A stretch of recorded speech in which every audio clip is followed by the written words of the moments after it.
Hello, happy Monday. So today I want to talk to you a little bit about resilience. Now, mental health is incredibly important to us. We should look after our mental health as much as we do our physical health, if not more so, to be quite honest with you. And resilience is one of these things that really helps you in life handle situations, to work through challenges, to get back on your feet pretty quick if something not too great happens to you.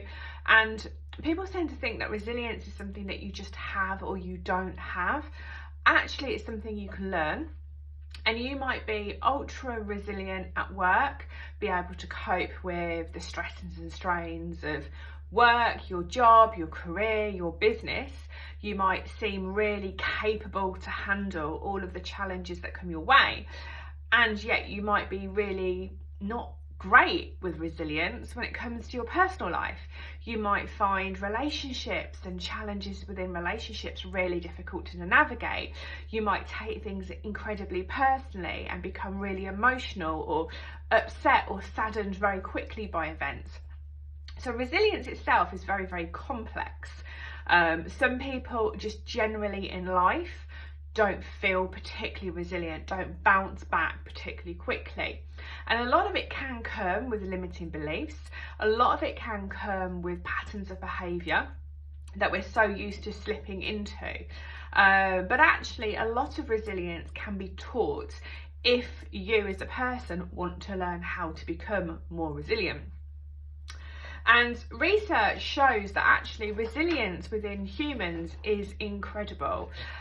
You've only got to take some of like the natural disasters that happen in the world, or the terrorism disasters that happen in the world, where people's lives are devastated, their homes are devastated, their lives, their family, their friends, their everything, their world falls apart, and yet they get back up.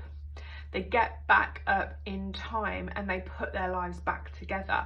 Now, that doesn't mean that they didn't suffer. They probably did suffer incredible emotional upset and stress, but they've got that inner resilience to kind of get back out there and get on with life.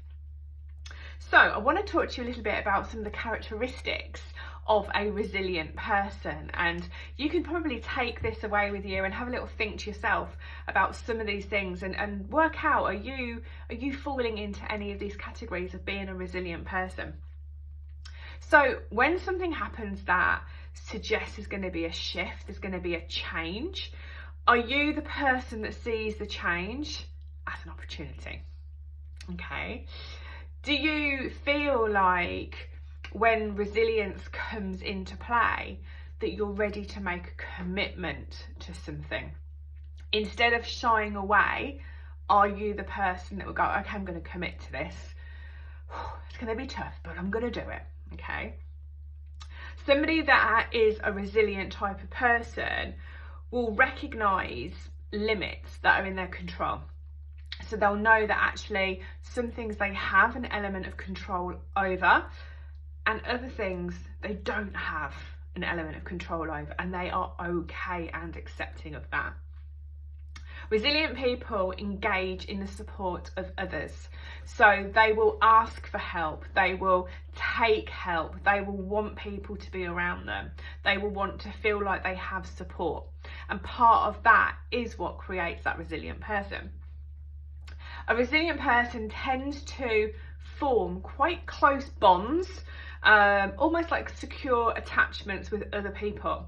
That little bit of backup, that person they go to when something happens. It just helps lift them into a place that they can then deal with the situation. A resilient person makes goals, and I know that probably sounds a bit strange, but again, going back to like natural disasters where there could have been a flash flood and homes have been devastated and families have been split up. The goal might be, as a community or as a person, I'm going to rebuild my life. I'm going to start from the ground up. I'm going to find the tools, the wood, the equipment, the people to help rebuild homes, to get our lives back on track. Okay. A resilient person will have a sense of self-efficacy. A resilient person will recognise sometimes that stress has a strengthening effect. You can see stress as a negative, and sometimes it is. But it's okay to have an element of stress as long as you don't stay in that heightened stress for a long period of time. And normally stress means that you're feeling a little bit uncomfortable. You're out of your comfort zone. You are being pushed. You're being tested. You're having to problem solve. You're having to find solutions. And actually, when you come through that, the likelihood is actually you would have learnt quite a lot, and you would have actually gained inner strength through going through that process. A resilient person has got a positive view of past successes. So they're not somebody that will kind of go, well, I've never done this and I can't do that and that was rubbish and da-da. They will actually look back at their life and think, actually, I have actually achieved quite a lot, and that's good because it's showing me I can still achieve. I have more to give. I am capable. A resilient person will have a really good sense of humour. They will obviously, in a challenging situation, emote lots of different emotions, but throughout and maybe even afterwards, there'll be a sense of humour. They will find the funny side of some things just to relift their own spirits. A resilient person will often have an action-orientated approach to life. There's no point sitting around moping, being all doom and gloom. What is that going to do for you? How is it going to serve you? It's not. So there's no point in doing it.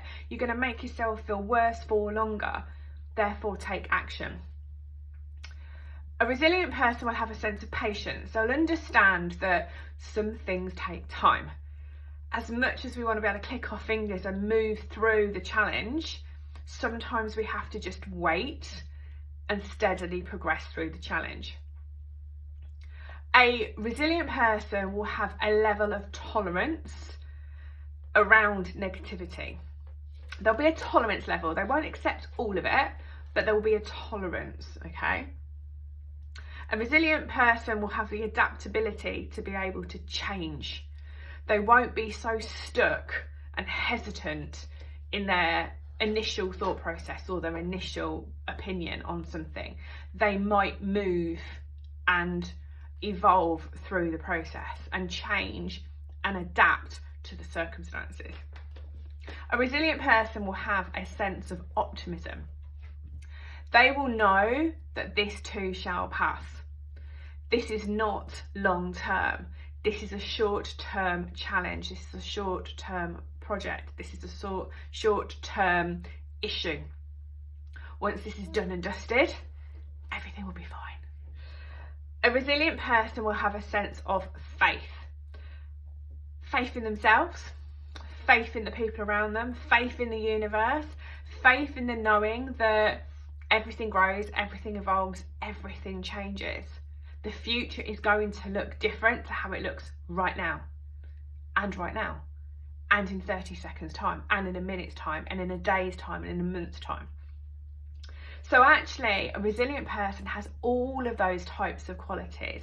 So what I want you to think about today is, how resilient do you feel you are in your world, in your life?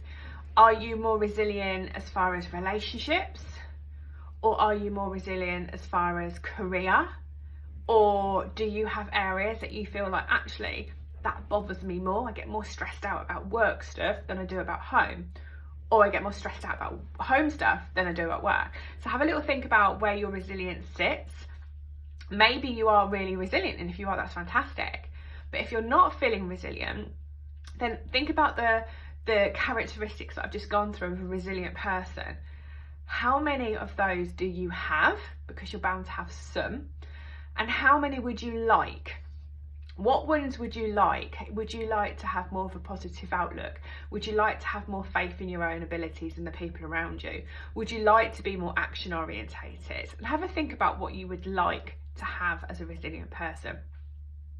And then next week, we're going to talk about a scale. I'm not going to go into too much detail. A scale that actually helps you to suss out where you are on the resilience factor. And then we will talk a little bit about how you can become more resilient. So tune in to next week's video. And for now, have an amazing week, and I'll speak to you soon.